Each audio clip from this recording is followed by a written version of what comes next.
तो बच्चों आज हम देख रहे हैं हमारी 12वीं कक्षा का चौथा अध्याय, जिसके भाग 7 के अंतर्गत हम पढ़ेंगे यौन संचारित संक्रमण के बारे में, यानी कि सेक्सुअल ट्रांसमिटेड इन्फेक्शन क्या होता है, कौन सी बीमारियों का इलाज किया जा सकता है, कौन सी लाइलाज बीमारियां हैं, किस तरीके से हम इन बीमारियों से बच सकते हैं। राइट, तो चलिए स्टार्ट करते हैं हमारा टॉपिक।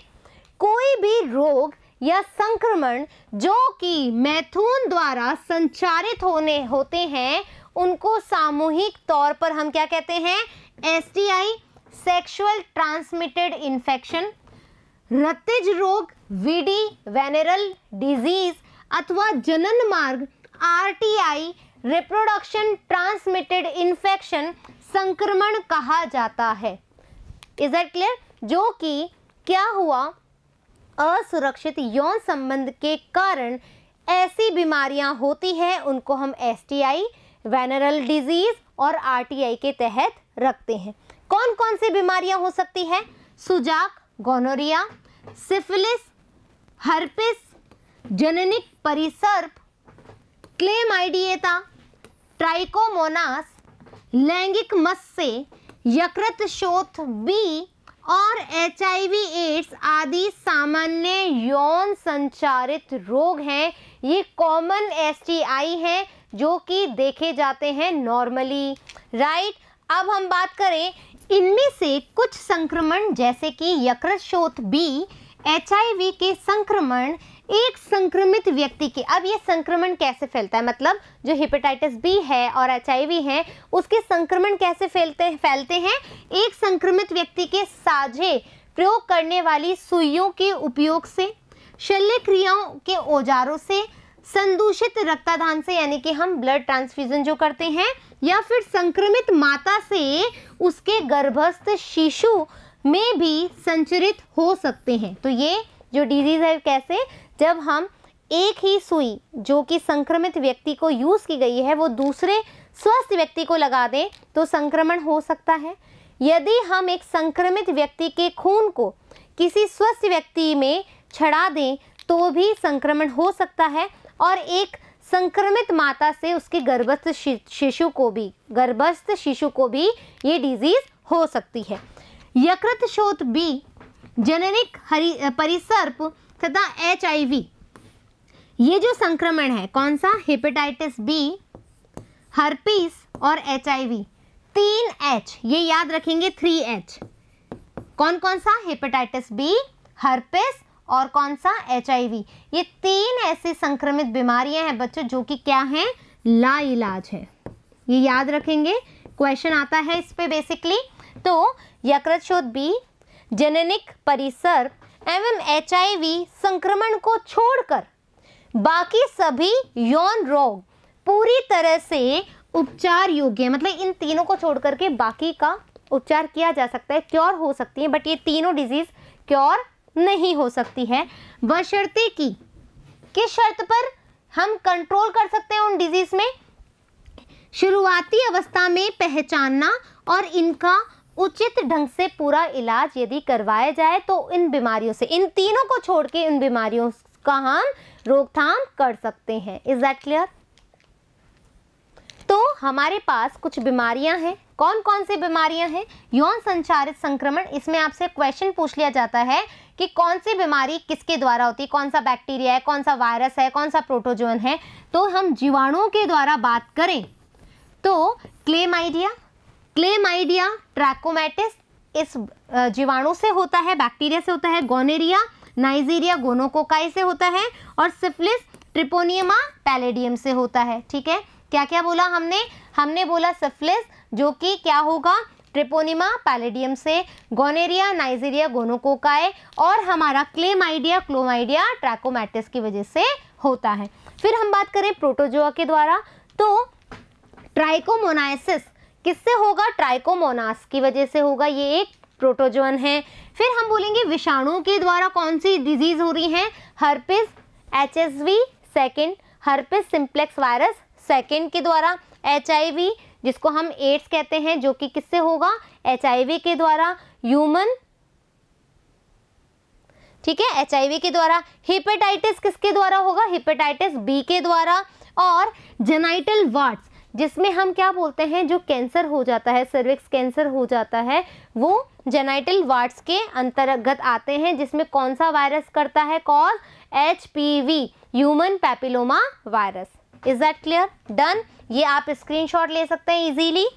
नाउ इन सभी रोगों के शुरुआती लक्षण बहुत हल्के फुल्के होते हैं। मतलब देखो, HIV में तो हमें इन्फेक्शन का पता ही नहीं लगता, क्योंकि जो जनरल सिम्टम्स होते हैं जुकाम के, बुखार के, थकावट के, वो सब हम HIV में भी देखते हैं। तो हल्के फुल्के होते हैं, जो कि जननी क्षेत्र, गुप्तांग में खुजली, और यदि हम जेनाइटल सिम्टम्स देखें तो क्या हो सकता है, ईचिंग होना, तरल स्त्राव आना, कोई भी फ्लूइड का वाइट या स्मेली सा फ्लूइड निकलना, हल्का दर्द, पेन होना, और इन्फ्लेमेशन हो जाना।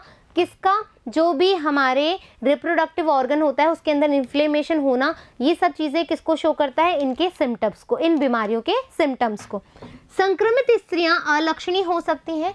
देखो, ये जो मतलब हम बात करें कि जो भी STI है, RTI है, वेनरल डिजीज़ हैं, ये फीमेल्स में जो सिम्टम्स होते हैं बहुत ही कम देखे जाते हैं। मतलब फीमेल्स बहुत जल्दी शो नहीं कर पाती, जबकि वो कैरियर बहुत अच्छा होती है। मतलब एक जने से दूसरे जने में वो बीमारी फैलाने में बहुत ज़्यादा कारगर होती हैं, बट फिर भी इनमें हम सिम्टम्स को पता नहीं लगा पाते। किसमें, फीमेल्स में। कभी कभी उनमें संक्रमण के लक्षण प्रकट नहीं होते हैं और इसलिए लंबे समय तक वह उनका पता नहीं चल पाता है। तो समय पर ध्यान ना देने पर क्यों होती है बीमारियां ये, समय पर ध्यान ना देने पर श्रोणीशोथज रोग, PID का मतलब होता है, देखो PID, पेल्विक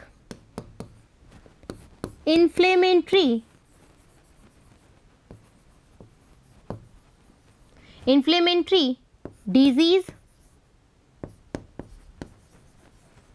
राइट।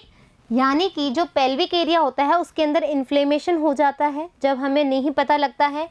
गर्भपात, राइट। मृत शिशु जन्म, अस्थानिक सगर्भता, बंध्यता अथवा जनन मार्ग का कैंसर हो सकता है, यानी कि PCOS भी हो सकता है इसके अंदर, जिसको हम PCOD भी कहते हैं। दैट मीन्स क्या होगा कि जो हमारी ओवरी होती है उसके अंदर सिस्ट बन जाते हैं। क्यों? क्योंकि वो जो एग्स होते हैं उनको रिलीज नहीं कर पाती और अंदर की तरफ क्या बन जाते हैं, बड़े बड़े सिस्ट बन जाते हैं। उसी को हम PCOD या PCOS कहते हैं, राइट। तो इसकी वजह से सर्विकल कैंसर भी हो जाता है, या फिर हम क्या कर सकते हैं, फ्यूचर में हम पेरेंट्स नहीं बन पाते हैं। यौन संचारित संक्रमण स्वस्थ समाज के लिए खतरा है, इसलिए इनकी प्रारंभिक अवस्था में पहचान तथा रोग के उपचार को जनन स्वास्थ्य सेवा कार्यक्रम के अंतर्गत प्रमुखता दी गई है। क्योंकि इन बीमारियों की हमें क्योंकि इन बीमारियों का पता लगाने के लिए एग्जैक्ट सिम्टम्स नहीं होते हैं, तो यहाँ पर जो भी बीमारियाँ हैं इनकी रोकथाम करने के लिए जो हमारे सेवा कार्यक्रम है, जनन स्वास्थ्य सेवा कार्यक्रम है, इनमें इनको बहुत ज़्यादा ही प्रमुखता दी गई है।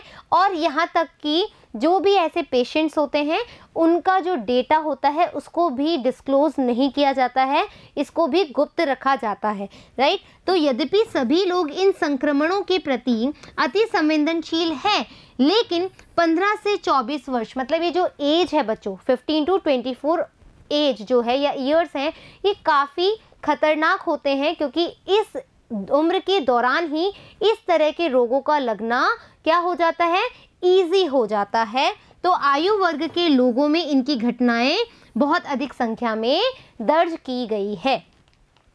इन संक्रमणों को पूरी तरह से मुक्त रहने के लिए साधारण नियमों का पालन करना चाहिए। मतलब इतनी बड़ी बड़ी बीमारियों से बचने के लिए यदि हम कुछ रूल्स को फॉलो करें या कुछ चीज़ों का ध्यान रखें तो इन बीमारियों से या इन इन्फेक्शनों से हमें बचा जा सकता है। किसी अनजान व्यक्ति या बहुत से व्यक्तियों के साथ यौन संबंध ना रखें, यानी कि असुरक्षित यौन संबंध ना रखें। एक से ज़्यादा पार्टनर के साथ इंटरकोर्स ना करें।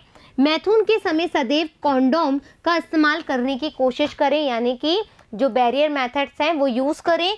यदि कोई आशंका है तो तुरंत ही प्रारंभिक जांच के लिए किसी योग्य डॉक्टर से मिलें और रोगों का पता चले तो पूरा इलाज कराएं।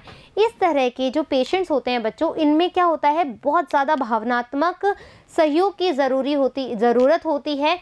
इन लोगों को जैसे कि क्या होता है, जैसे किसी भी पेशेंट का ये पता लग जाए कि वो HIV से ग्रसित है, तो हम जैसे लोग उनके साथ बहुत ही ज़्यादा दुर्व्यवहार करते हैं, उनके साथ खाना नहीं खाते, उनके साथ उठते बैठते नहीं है। तो ऐसा नहीं करना चाहिए। बहुत सारे एडवर्टाइजमेंट में भी आपने देखा होगा कि जो एड्स हैं या ऐसे संक्रमित बीमारियां हैं वो किस तरीके से फैलती है। छुआछूत से ये बीमारियां नहीं फैलती हैं। तो हमें समय पर इलाज कराना चाहिए, शर्माना या घबराना नहीं चाहिए। और हम ये जो अपनी प्रॉब्लम है इसको हम डिस्कस भी कर सकते हैं एक अच्छे चिकित्सक के साथ में, और बहुत सारे काउंसलिंग भी इसके लिए हमारे जो नज़दीकी अस्पताल हैं उसमें आराम से देखी जा सकती है। Is that clear? तो इस तरीके से हमने क्या देखा, जो STD हैं या जो STI है, RTI है या जो VD हैं, वो डिजीज़ कैसे होती है, कौन इसके रोग कारक होते हैं, कहाँ से हम क्वेश्चन देख सकते हैं और क्या करें जिसकी वजह से ये इन इन्फेक्शनों से हम बच सकते हैं, और कौन सी बीमारियां हैं जो लाइलाज है। आशा करती हूँ कि आपको ये टॉपिक अच्छे समझ में आया होगा। फिर मिलेंगे हम नेक्स्ट टॉपिक के साथ। जब तक थैंक यू।